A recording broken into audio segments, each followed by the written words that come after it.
Bonjour et bienvenue à cette capsule portant sur l'administration de la médication par la voie transmuqueuse buccale. Je me présente, je m'appelle Justine Métayer, je suis infirmière et coordonnatrice à la recherche, à la formation et au déploiement clinique pour la Maison Victor-Gadebois.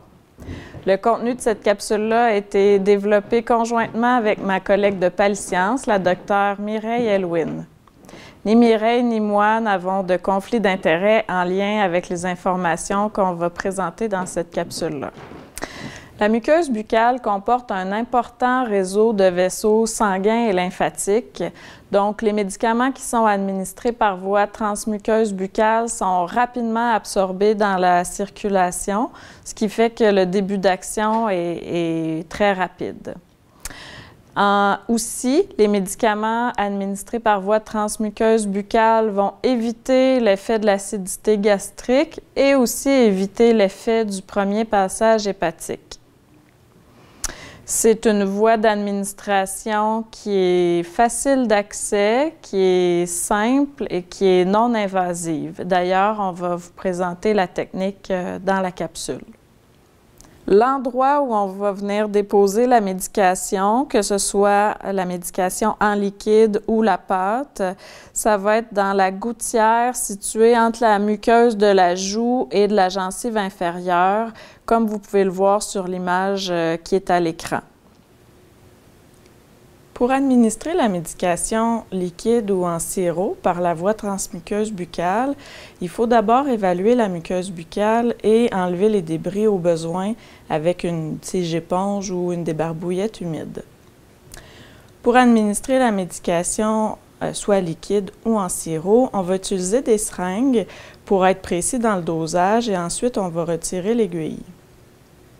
La médication liquide ou en sirop, c'est mieux absorbé par une muqueuse qui est sèche, donc on peut enlever l'excédent de salive avec une gaze juste avant l'administration.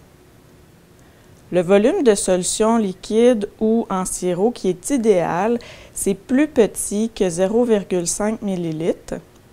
Donc, les grandes concentrations de médicaments sont à privilégier. Si on doit administrer plus que 0,5 ml, on peut diviser la dose qu'on a à donner en administrant 0,5 ml ou moins dans la gouttière bucco-gingivale. Ensuite, on masse doucement la joue et on peut administrer une autre partie de moins de 0,5 ml et ainsi de suite. Il peut être pertinent d'alterner entre le côté droit et le côté gauche pour maximiser l'absorption d'un plus grand volume, mais il faut se rappeler que le maximum de volume par gouttière, c'est de 2 ml. Parce que plus que 1 à 2 ml même, il y a une partie de la solution qui risque d'être avalée, puis ça, c'est pas souhaitable.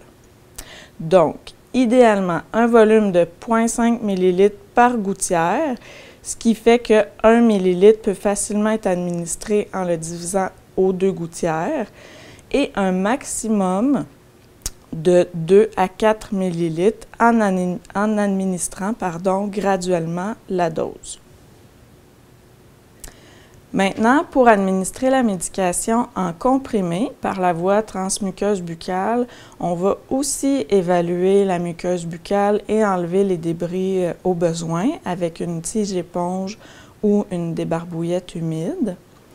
Ensuite, la médication en comprimé peut être faite avec un comprimé entier qui n'a pas d'enrobage ou encore si on écrase le comprimé en une fine poudre où on va ajouter quelques gouttes d'eau pour en faire une pâte. Soyez vigilants parce que ça prend vraiment pas beaucoup d'eau pour faire une pâte. Donc, on est mieux de mettre 1 à 2 gouttes d'eau à la fois, quitte à en rajouter si on voit que c'est encore trop épais. Dans les deux cas, qu'il s'agisse d'un comprimé entier sans enrobage ou d'une pâte, une muqueuse qui est humide, ça va favoriser la dissolution du comprimé ou de la pâte. Donc, on peut humidifier la muqueuse orale avec quelques gouttes d'eau ou une tige éponge juste avant d'administrer le médicament.